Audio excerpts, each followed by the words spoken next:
Midwintär is about medieval cultists trying to impose order over primal forces they can't comprehend, and it's about those primal forces striking back. The main protagonist is stuck between these two worlds. He is a former cultist turned werewolf out for revenge. The game itself is a top-down stealth action arcade. The main gameplay innovation is the 3-minute sun-moon cycle, where the player has to use their daytime skills, such as lockpicking or spreading rumors, to best prepare the terrain for the nighttime havoc when they are an overpowered monster. But not everything can be solved with stealth or action. Sometimes you need brains, like in this bridge example.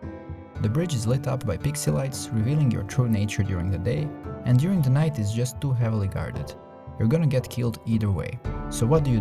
This is one example of how to solve it, but the game is open for many different solutions. You break into a villager's home, steal his clothes to dress up as one of the cultists, put a hoodie on and pass undetected.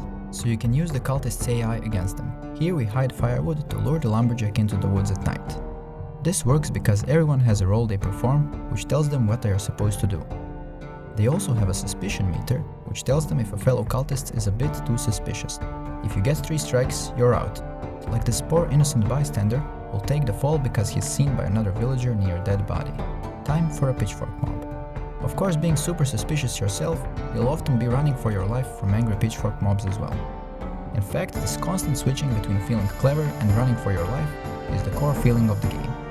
But a really clever player can use this daytime wisely to spread rumors and incriminate others, especially if it's incriminating someone important. So obviously there are many different playstyles that accommodate different players. Some like more action, some like stealth, some like pitting the villagers against each other. That's where the skill tree comes to shine.